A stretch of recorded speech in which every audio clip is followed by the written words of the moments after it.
countries, Honorable Speaker, and I would really appeal to the warring factions in the Sudan. We may not need to strain our regional forces, looking for forces to go and bring about peace, because it is all about politics in the Sudan, and I really appeal to the generals fighting there to consider the plight of millions of the Sudanese people who today are suffering, some are dying, and we've seen reports in the media with bodies all over the streets of Khartoum.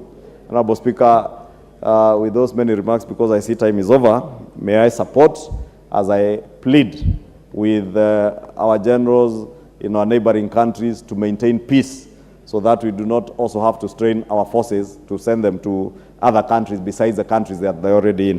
With those many remarks, I support. The Honorable Junet Mohamed. Thank you, Madam Speaker. Madam Speaker, I stand to oppose these regulations. Madam Speaker, we are becoming a country that is going to be run through funds, special funds. Every small thing that we want to do in this country, Madam Speaker, we want to create a fund for it.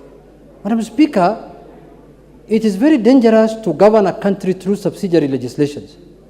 Madam Speaker, peacekeeping missions never started in this country yesterday.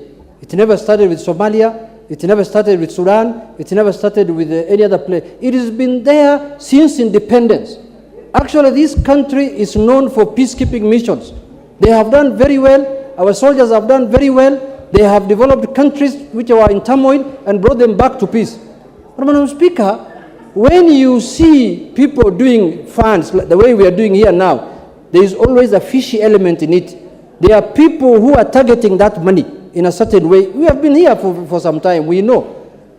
These monies, we are budgeting, we are appropriating over 400 billion shillings every financial year to the Ministry of Defense. And they have been using that money very well. It has been audited. It goes through the auditing system. It goes through the Public Accounts Committee system. And they have been presenting their papers and their documents in Parliament.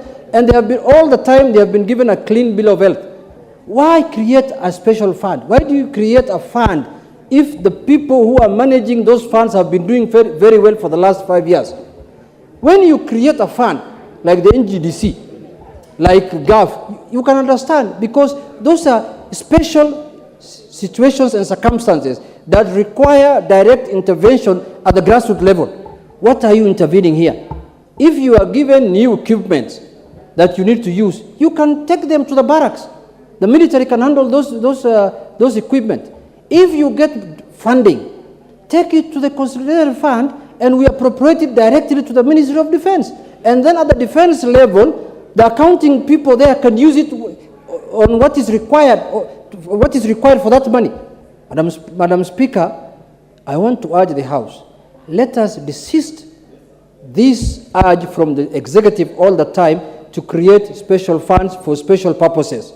These special vehicles is going to hand this country one time. And you'll remember my statement on this house, in this house, Madam Speaker.